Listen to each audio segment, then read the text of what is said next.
barara bacuragura ngo bahinduka abazamu tudahemba bakaturinda. Ndango niko yari kwavuga, niko nabyumvise. Amen. Duhimbaje Imana rero itwemereye muri uyu mugoroba twaba tubashije kugaruka hano. Twari hano kandi umunsi nk'uyu, none rero turagarutse. Abo twari kumwe ku wa gatatu utambutse barambura ibiganza ndebi, ndabona majorite ni benshi. Mugize neza, Yesu abahumugisha. Nabo tutari kumwe uwo munsi, namwe mukaba mwaje, Imana ibagirire neza. Haleluya. Nubwo ndi umushyitsi, ariko nubwo tuvugira ku byuma, ariko muza mwicara kuri izi ntebe muzuzure, ubone kwigira iriya kuri. Nabyo iyo umuntu iri kubwira umuntu ukwegereye biraryoha cyane kuruta umuntu uri iriya. Ndakava mu rugo kaza, ariko yananirwa akashika hano, kumva biramugoye, biramuruhishe. Reka dusome ijambo ry'Imana tuganira ritoya mu gitabo cy'umubwiriza. Igitabo cy'umubwiriza ni ibice 12, umurongo n'uwa mbere tugeze ku wa 8, dusimbuke tuje ku murongo wa 13. Abafite za Bibiliya, mu gitabo cy'umubwiriza ibice 12, umurongo n'uwa mbere, haravuga ngo uje wibuka umuremyi wawe mu minsi y'ubusore bwawe, iminsi mibi itaraza n'imyaka itaragera, ubwo uzavuga uti sinejejwe nabyo.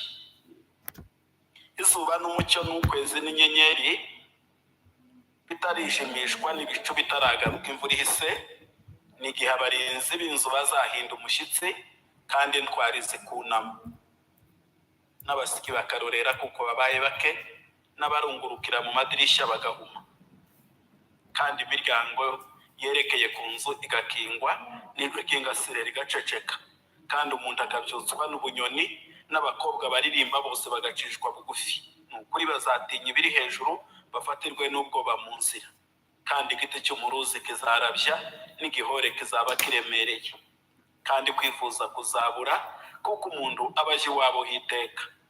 Abarira babungengera mu mayira, akagozi k'ifeza kataracika, n'urwabya rw'izahabu rutarameneka, n'ikibindi kitaramenekera ku isoko, n'uruziga rutaravunikira ku iriba, n'umukungugu ugasubira mu butaka uko wahoze, umwuka nawe agasubira ku Mana yawutanze. Nuko umubwiriza aravuga ati, ni ubusa gusa, nta kamaro, byose niki? Ni ubusa. Umurongo wa 13, iyi niyo ndunduro y'ijambo. Byose byarumviswe, ubaha Imana kandi ukomeze amategeko yayo, kuko ibyo ari byo bikwiriye umuntu wese, kuko Imana izazana umurimo wose mu manza, n'igihishwe cyose ari cyiza cyangwa se ikibi. N'aya magambo tutaramiraho muri uyu mugoroba. Icyo tugiye kuganira ni ugutegurira ejo hacu hazaza, gutegurira ejo hawe hazaza, kuko hirya y'ubu buzima hari ubundi buzima. Hirya y'imibiri twambaye hariho indi mibiri tuzambikwa, hirya y'isi turimo hariho indi si turi kujyamo. Ubundi kutaba umukristo ni ukwiyanga. Burya umuntu kutaba umukristo ni umwanzi w'ubuzima bwe. Impamvu ni uko ataba guteguriye ejo hazaza. Amen. Haleluya. Impamvu turi hano dufite ubundi buzima hirya y'ubu buzima. Cyo cyatumye Pawulo avuga amagambo akomeye, aravuga ngo tuza tureba kubiboneka, kuko ibiboneka ni by'akanya gato, ariko ibitaboneka nibyo by'iteka ryose. Umwanditsi wanditse urwandiko rw'Abaheburayo igice cya mbere yaravuze ngo kwizera ni ukumenya ibyiringirwa, udashidikanya ko bitazaba, kandi niko kuduhamiriza kuko ibyo tureba byaremwe mu bitagaragara. Ibyo bitagaragara nibyo by'iteka ryose. Amen. Tugiye kuganira uyu mubiri, tubwira ni umubiri twambaye. Uwo mubiri wawe, uyu mubiri wanje tugiye kuvuga, ubane nawo uzi uwo ari we. kuko bisa bivuga ngo ntabagendana bataraganye, ubane n'umubiri wuzi. Niwo tugiye kuvuga, tuvuga umubiri. Uyu mugabo wanditse iki gitabo ni Salomo. Bavuga ko iki gitabo nicyo yanditse nyuma, bakita ngo n'imbuto z'ubusaza bwe. Igiswahili cyo kiza kivuga neza ngo ni matunda ya uzehe wa Solomoni. N'imbuto z'ubusaza bwe agiye gupfa. Atanga inama kuko yari yaraciye mu bintu byose. Aravuga ngo uje wibuka umuremyi wawe mu minsi y'ubusore. Iminsi mibi itaraza, imyaka itaragera, igihe uzavuga uti sinejejwe nabyo. Jya wibuka umuremyi wawe mu minsi y'ubusore. Hari n'ubusaza muri ubwo busore, kuko ubusaza n'ubusore birashoreranye. Ubusaza n'ubusore biba biri kumwe, aho ubusore bukuye intambwe, ubusaza buhashinga iyindi. Ubusore n'ubusaza birashoreranye.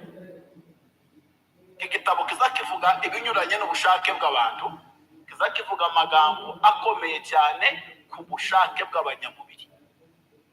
Usibye ko kitazagica hirya y'ijambo ngo kiryo umunwa kigusige, kikubwira amagambo y'uburyarya, kikubwira ibyiza, kikubwira byose, wabikunda wabyanga sawa. Kiza kivuga ngo hari umunsi wo kuvuka n'uwo gupfa. Wabyanga wabikunda waravutse uzapfa. Ariko twe iyo uvuganye n'undi akakubwira ngo uragapfa, uhura nawe yakanyaraye, akanaka turahuye ngo tuvugane ngo ndagapfa. Anduke bene uko birakubabaje, iwe ntazapfa. Amen, haleluya. Tuganira umubiri rero. Nicyo gituma abakuru baza bavuga ngo utawuza arawusiga. Hari n'abandi baza bavuga ngo inkunguzi y'ikinonko ihimba imvura itaragwa. Iyo habaye buki usanga igitaka kihinduye ibuye. Ariko iyo imvura iguye umutonyi wa mbere ihinduka urwondo. N'abantu b'iki gihe nawe benshi niko bameze, ari kureba ibizigira, akareba ukuntu ameze, ntacitse ibirenge. Hari mu guhura n'abasore bamwe nuko bari mu kugenda, impamvu yabyo ntibitse ibirenge. Abandi nabo ntibahumura, ugasanga bahumirije. Humura, itse ibirenge, ukandagire n'inkunguzi y'ikinonko. Amen, amen, haleluya. Uyu mwanditsi aravuze ngo jya wibuka umuremyi wawe mu minsi y'ubusore. Iminsi mibi itaraza, imyaka itaragera, igihe uzavuga uti nimubinkura imbere, ntacyo bikimariye. Ibi biturangaje, ibi bituhamagara, ibi ngibi dukurikira, hari igihe bizakunyura imbere gutya ukavuga uti nimubimvane iruhande, ntacyo bimaze. Niko umubiri uzumera. Ibyo wifuza none ejo bundi uzabiwiha ukubwire ngo binkura imbere, nta mwanya bifitiye. Iyo dusomye mu gitabo cya Samweli wa kabiri ibice 14, Dawudi amaze kujya ku bwami, umunsi umwe ngo yararyamiwe mu rugo, waza cyane munsi yibambura ku gisasiro cyiwe, ngo yurira hejuru y'inze. Birashoboka ko yari etaje, wakomeza kwitegereza umujyi we. Mu kanya gatoya amazi aza kumwereka umubyeyi w'abandi usohoye amazi ari koga hariya mu gikari cye, ngo amurebe uko ameze, aramwifuza. Ngo amare kumwifuza aramutumiza, araza bakora n'icyaha cyaviriyemo impamvu zo kwica n'umugabo. Ariko baza gusoma mu gitabo cy'Abami ba mbere igice cya mbere umurongo wa mbere kugeza ku wa 4, Dawudi arasaza, izuba ryava ntaryumve, bamucana umuriro ntashira imbere, bamworosa ibiringiti umugabo agatitira. Abagaragu be batese ko umwami adupfanye, twakora iki kugira ngo umwami yongere abone ubushyuhe? Ati kugira ngo asinzire, bati umuti wabyo ni ukumushakira undi mukobwa w'inkumi, akaza ari iruhande rw'amukuyakuya. Birashoboka ko umwami azashumirwa agasinzira. Barirukanka mu gihugu ngo bagera ahantu hitwa Ishunemu, bahakura umukobwa witwa Bishaki. Baramumuzanira ngo akaza aryamye iruhande rw'uwo musaza, ariko biratubwira ngo ntiyongeye kubimenya kandi ntiyigeze asubira kumenya ko uwo mukobwa amuryamye iruhande. Jya wibuka umuremyi wawe mu minsi y'ubusore. Amen. Haleluya. Jya wibuka umuremyi wawe mu minsi y'ubusore, iminsi mibi itaraza, imyaka itaragera, igihe umubiri uzakubwira ngo bingura imbere nibimveho ntacyo bikimariye, uradushuka ntuzaduherekeze. Umubiri umenye uwo ari wo, ibyo wifuza none uzabikubwire ngo bikureho. Biriya biturangaza, biriya tureba, biriya bidutesha umwanya, ariko nta mwanya tubifitemo. Haleluya. Haleluya.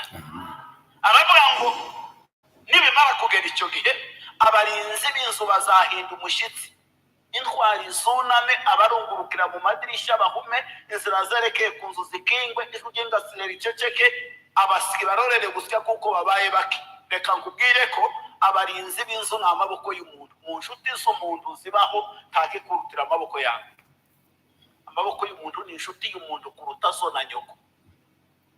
Amaboko yawe niyo akwambika, niyo akuhagira, niyo agusiga, niyo agukorera imirimo yose ku mubiri wawe. Uko hari kose, haba harimeze nabi, hameze neza, amaboko yawe arahagera. Yewe n'ugize ngo aragukubita, baza bakubita umubiri, ariko amaboko yakubiswe mbere y'igihe. Bagira ngo bakwite ugashyiraho akaboko bakagaca, bakaguzaho akandi bakagaca, bagakubita umubiri. Amaboko aza yitangira umuntu, niwe barinzi b'inzu.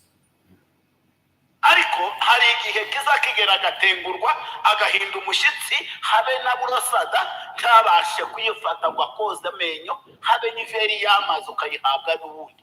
Uyu mwanditsi aravuze ngo jya wibuka umuremyi wawe, amaboko akiguhereza. Igihe kizagera atengurwa, ahinda umushyitsi, ananirwe no kuguhereza n'iveri y'amazi. Amen. Haleluya. Kandi mu icyo gihe abarinzi b'inzu nibahinda umushyitsi, intwari zizunama. Intwari ni umugongo cyangwa se ni amaguru. Iyo umuntu acemye arahagarara, kandi iyo ikibaye arunama, kuko kunama no kunamuka ntawe uza wiyunamura kandi ntawe uza wiyunamisha. Igihe kiza kigera ukazamuka, ikindi gihe kikagera ukamanuka ugashinga umutwe hasi. Niyo bakunamura ntibishoboka, baragufata bakurekura ukongera ukunama. Amen. Haleluya. Reka nongere mbatera ubwoba. Iyo turangije umwaka, turahamagarana ku matelefone, ukabwira mwene zuti felicitation mwene data, umwaka mushya, umwaka muhire, uzawurye ntukakurye. Ariko burya umwaka uba wicecekeye, ntabwo tuzaturya umwaka uraturya. Tuzaturya umwaka, imyaka kandi tuyirya, imyaka iraturya. Iyo bahagaze imbere, reka arije wigereraho. Birashoboka ko mfite imyaka 60, nimba harimo n'utundi tungahe. Reka nihereze, yenda nzagere kuri 90, kuko papa arahari afite ijana.